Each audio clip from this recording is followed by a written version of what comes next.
नमस्कार दोस्तों, मैं हूं मुकेश मानव। आप देख रहे हैं एक्सप्रेस न्यूज भारत, जिद सच दिखाने की। एक्सप्रेस न्यूज भारत की टीम आज उत्तर प्रदेश के शाहजहांपुर जनपद आ पहुंची है। शाहजहांपुर को शहीदों की नगरी के नाम से जाना जाता है और जैसे कि आप देख रहे होंगे, जो मेरा प्रोग्राम है मेरा गांव मेरी सरकार, तो ये मंदनापुर है, जैतीपुर है। जैतीपुर ब्लॉक में हम लोग बैठे हैं। हमारे साथ एक समाज सेवी हैं, बहुत दिग्गज नेता रहे, भाजपा में थे इससे पहले। तो अभी सर क्या नाम है आपका? मुन्ना सिंह नवादा। मुन्ना सिंह। तो ठाकुर मुन्ना सिंह नवादा जी मेरे साथ हैं।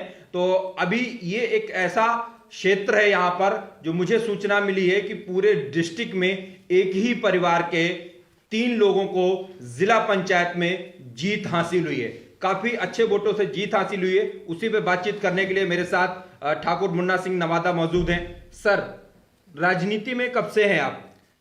मैं 28 वर्षों से भारतीय जनता पार्टी की राजनीति कर रहा हूँ जी। मेरा राजनीतिक प्रवेश भारतीय जनता पार्टी के रूप में हुआ था जी। और शाहजहांपुर में शहर विधानसभा के लोकप्रिय विधायक हैं जी। इस समय कैबिनेट में कई उनके पास वो हैं, मंत्रालय हैं। ऐसे सम्मानित सुरेश कुमार खन्ना जी के सानिध्य में रहा हूँ और उनके संरक्षण में रहा हूँ और उनके दिशा निर्देशन में जी काम करता रहा हूँ। तो सर, अभी आपके यहाँ परिवार में कौन कौन जिला पंचायत जीता है और कितने कितने वोटों से चुनाव जीता है? अभी 3 सदस्य जीते हैं जी। 2 हमारे भतीजे हैं सगे जी।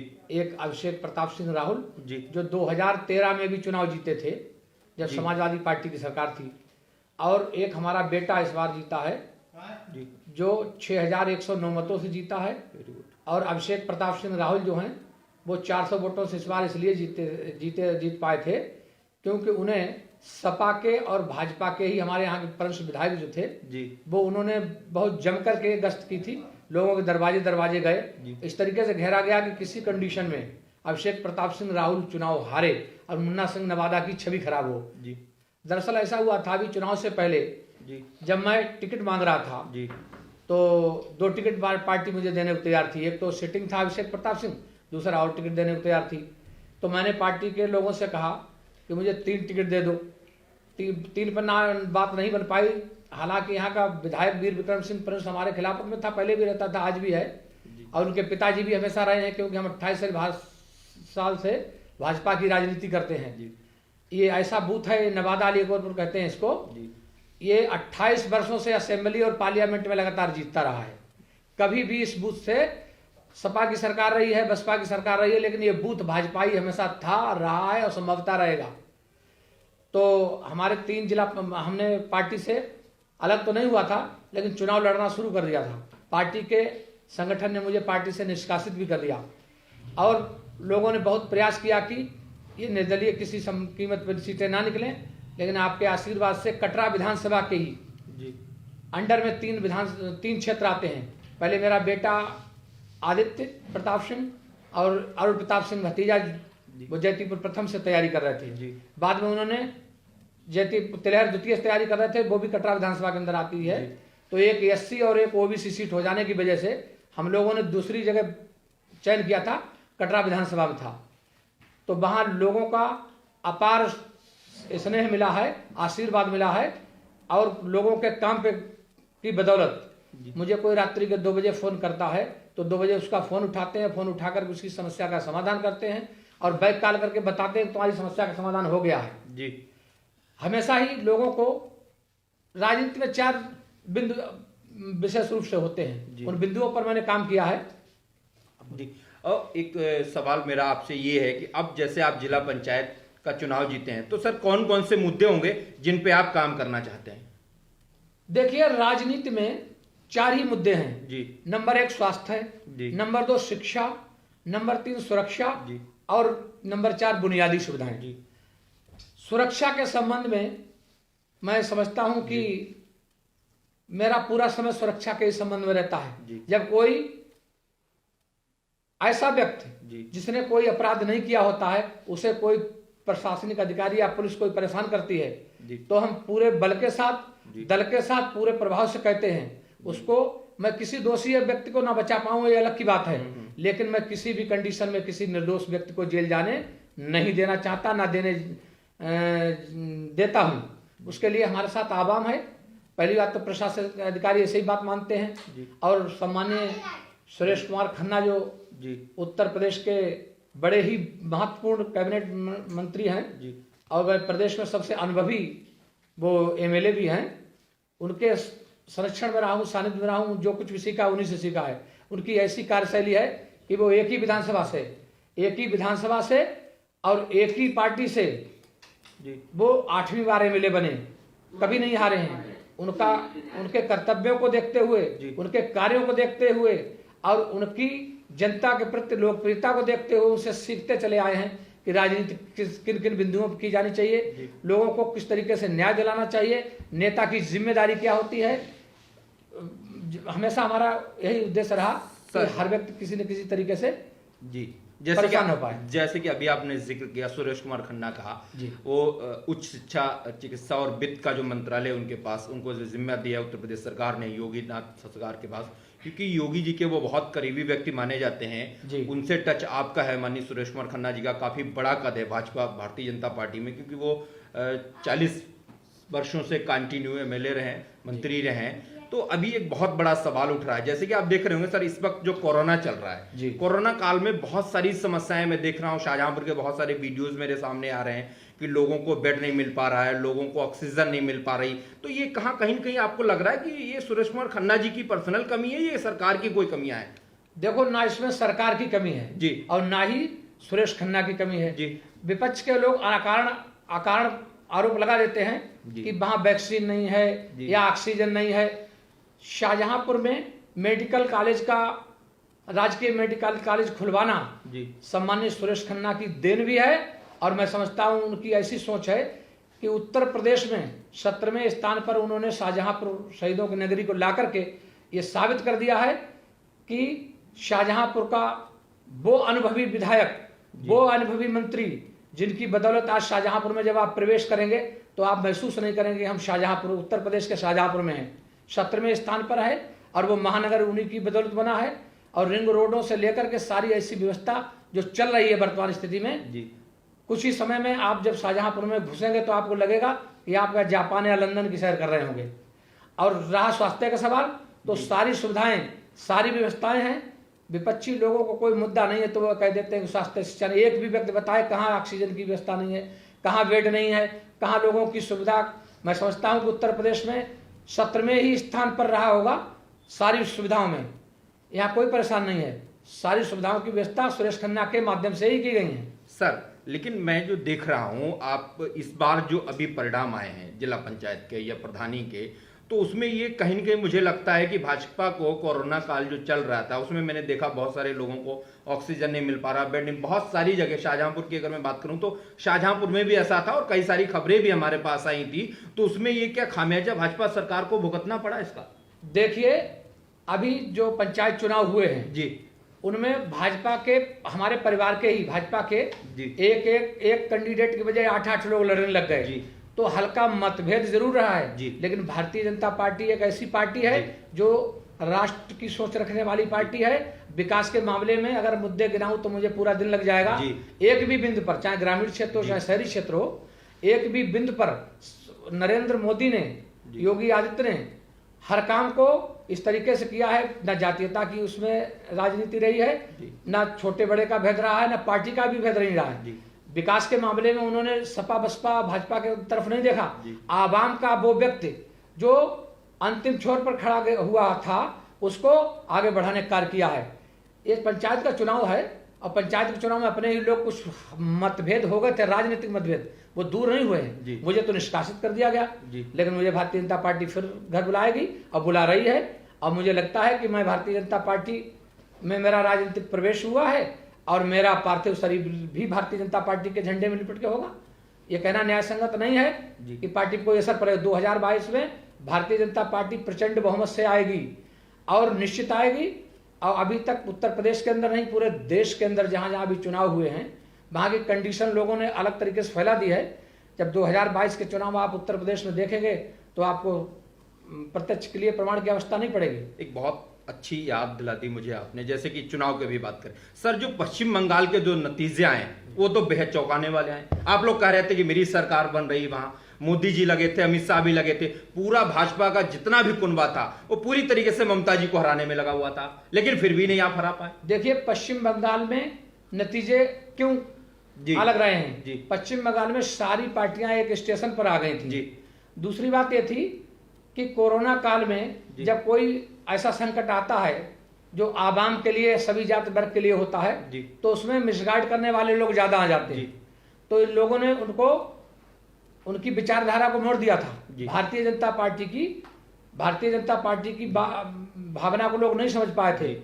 अदर पार्टियों से हमारी पार्टी में बहुत अंतर है। हीरे को परखने वाले जौहरियों की कमी पड़ गई थी वहां पश्चिम बंगाल में, और सारे लोग एकजुट हो गए। तो उनका मकसद था कि भाजपा को हराइए।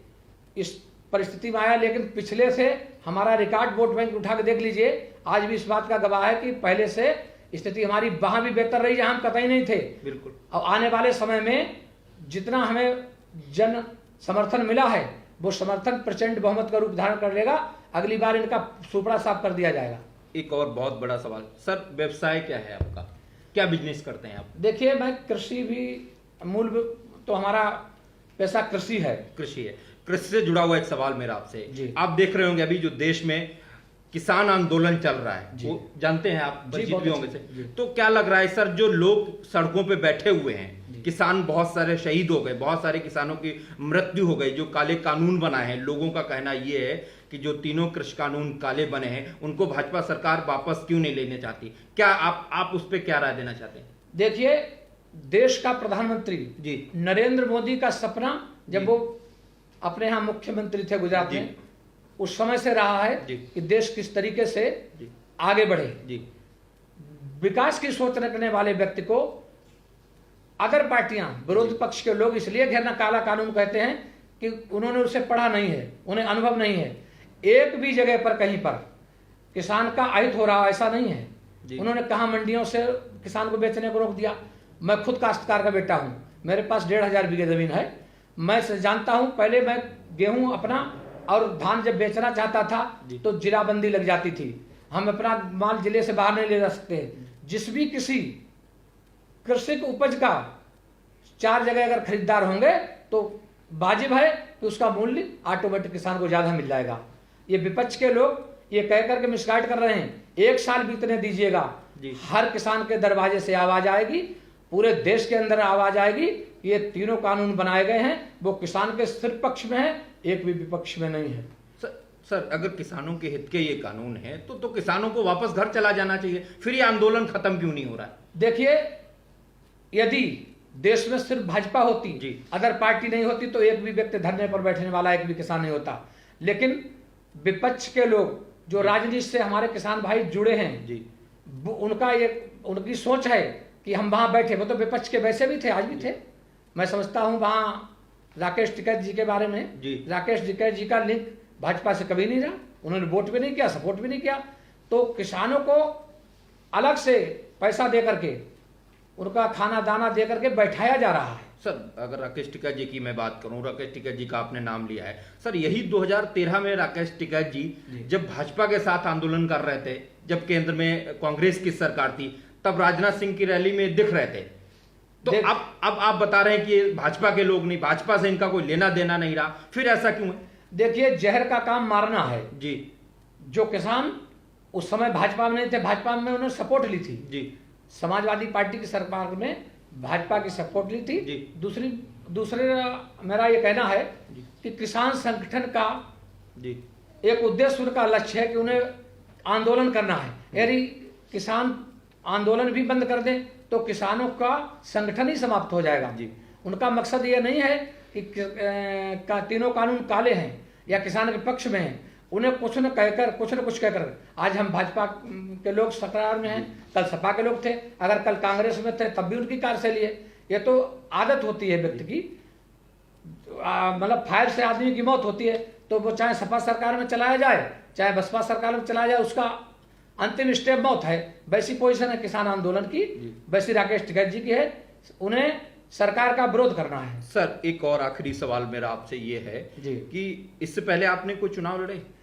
मैंने चुनाव तो कई एक लड़े जी, लेकिन अभी बड़ा चुनाव नहीं लड़ा है। कोई बड़ा चुनाव? विधानसभा पिछली बार टिकट सुनने में आ रहा था कि आपको कटरा विधानसभा से टिकट मिल रहा था, फिर कट गया, ऐसा क्यों? ऐसा था, पहले हमारी पार्टी का लक्ष्य था जी कि हमें सरकार बनानी है। जी हमारा देश जो है जी। बहुत पिछड़ गया था। हमारे सम्मानीय अटल बिहारी वाजपेयी ने कहा था जी कि अंधेरा छटेगा, सूरज निकलेगा, कमल खिलेगा। जी तो उस चीज को लेकर के हम लोग चिंतन कर रहे थे, संगठन के लोग चिंतन कर रहे थे, पार्टी के बड़े नेता चिंतन कर रहे थे और बूथ का कार्यकर्ता तक चिंतन कर रहा था कि हम कब सरकार में आए। राजनीति का उद्देश्य व्यापार नहीं है, राजनीति का उद्देश्य दबे कुचले लोगों को आगे ले जाने का है, किसानों को का सम्मान बढ़ाने का और किसानों को वाजिब मूल्य अपनी फसल का वाजिब मूल्य दिलाने का है। वही हमारी भारतीय जनता पार्टी कर रही है। अब वो चीज इसलिए सूट नहीं कर रही है, आज हमारे विपक्ष में कोई ताकतवर पार्टी नहीं है, ना पार्लियामेंट में है और ना विधानसभा में है। वो अपनी बात कहने भर को तो पर्याप्त नहीं है। अब वो किसी तरीके से ऐसा सिगुफा छोड़ना चाह रहे हैं कि हम भी सरकार में आए, लेकिन आवाम पढ़ा लिखा है, आजकल हर व्यक्ति समझ गया है और सोशल मीडिया इतनी सक्रिय हो गई कि समझ सब रहे हैं। सर एक और सवाल मेरा आपसे है, आपका सुरेश कुमार खन्ना जी से इतना अच्छा लिंक है, केंद्र में सरकार आपकी है, उत्तर प्रदेश में सरकार आपकी है, लेकिन जब मैं शाहजहांपुर से चला तो तिलहट तक तो मुझे रास्ता ठीक नजर आया, लेकिन तिलहट से जब ऐसे ही आगे और कोई चौराहा पड़ा था, वहां से जब यहाँ आपके घर तक मैं आया, आपकी कोठी तक, तब मुझे कहीं रास्ता ठीक नजर नहीं आया। क्या इस पे आपने कभी डिस्कस नहीं किया? किसी मंत्री, नेता, विधायक से कभी इसकी मांग नहीं की आपने? देखिए, इस रोड का जी हमारी उत्तर प्रदेश सरकार ने जी हर विकास खंड को जी जिले से जोड़ने का एक कार्यक्रम रखा था, उसके अंतर्गत इस रोड का चयन हो गया है जी। और प्लांट भी लग गया। इस पे जो है चौड़ीकरण का कार्य चल रहा है। इसलिए अभी 6 महीने पहले से इसका जो वो होता है, सुधारा जाता है रोड, गड्ढे फड्डे वो नहीं सुधारे गए। क्यों? कि उसका पैसा इसमें एडजस्ट नहीं होगा। रहा सवाल इस रोड का, तो आजादी के 75 वर्षों में जी, आजादी के 75 वर्षों में पूरे देश की हालात में को सुधारने के लिए 50 वर्ष की लंबी राजनीति कांग्रेस के लोगों ने की। हम तो अभी 10 वर्ष से आए हैं। 25 वर्ष भी अगर हम लोगों ने कवर किए, 25 वर्ष अगर भारतीय जनता पार्टी ने भारतीय जनता पार्टी की सरकार देश में और प्रदेश में रही जी, तो मैं नहीं समझता हूं कि हम उसकी टक्कर हरियाणा, पंजाब छोड़िए, मैं जापान और लंदन से नहीं दे दूंगा। हमारी कार्यशैली देखिए, हमारी परिस्थिति देखिए, हम कहां ले जाना चाहते हैं देश को। हम ये 3 कानून बनाए हैं, कृषि कानून, इनका मुख्य आधार क्या है? सर अभी आपको क्या लग रहा है कि 2022 में भारतीय जनता पार्टी आप पे विश्वास जताएगी? आपको टिकट मिल पाएगा? कटरा विधानसभा से आप प्रत्याशी होंगे या वीर विक्रम सिंह होंगे? देखिए, ये हमारी पार्टी के अंदर का मामला है। फिर भी जी, अभी मैं जिला पंचायत का चुनाव जी, मैंने 28 साल की राजनीति में जी, पहली बार पार्टी को छोड़कर निर्दलीय 3 चुनाव लड़े हैं, भारी अंतर से जीते हैं और इतना वचन देते हैं कि कटरा विधानसभा में अगर मैं प्रत्याशी हुआ, मैं यहाँ से विधायक बना जी, तो उत्तर प्रदेश में एक सीख पैदा होगी, एक आवाज उठेगी कि वो कटरा विधानसभा का विधायक है जिसने क्या कार्य कराए हैं। विधायकों की जिम्मेदारी क्या है, प्रतिनिधि की जिम्मेदारी क्या है? कुछ विधायक गलती से ऐसे काम कर जाते हैं जो अपने को एमएलए समझ के। विधायक का मुख्य नाम तो सेवक है, बिल्कुल जन सेवक है, लेकिन उसकी परिभाषा लोग अलग गलत तरीके से लेते हैं तो उसका असर पड़ता है। लेकिन मैं विश्वास दिलाता हूं 2022 में चुनाव भी लड़ूंगा और बड़े अंतर से जीतूंगा और उन 5 वर्षों में लोगों को एहसास करा दूंगा कि विधायक की जिम्मेदारी क्या होती है। बिल्कुल। तो आप लोगों ने देखा, मेरे साथ ये ठाकुर मुन्ना सिंह नवादा थे, तो इन्होंने मेरे क्वेश्चनों का बड़ी बेबाकी के साथ जवाब दिए। तो ये इतिहास में बहुत बड़ा नाम दर्ज होगा इस बार शाहजहांपुर की राजनीति में कि जो यहाँ पर इनके एक ही परिवार के 3 लोगों को इन्होंने चुनाव लड़ाया और भारी मतों से उनको विजयी भी बनाया। तो इनका कहना ये है कि अगर भाजपा सरकार हमको 2022 में प्रत्याशी कटरा विधानसभा से बनाती है तो मैं भी भारी मतों से विधायक बनूंगा और यहाँ की जनता का सेवक बनूंगा और उनकी सेवा करूंगा। कैमरामैन आकाश वर्मा के साथ मुकेश मानव, शाहजहांपुर।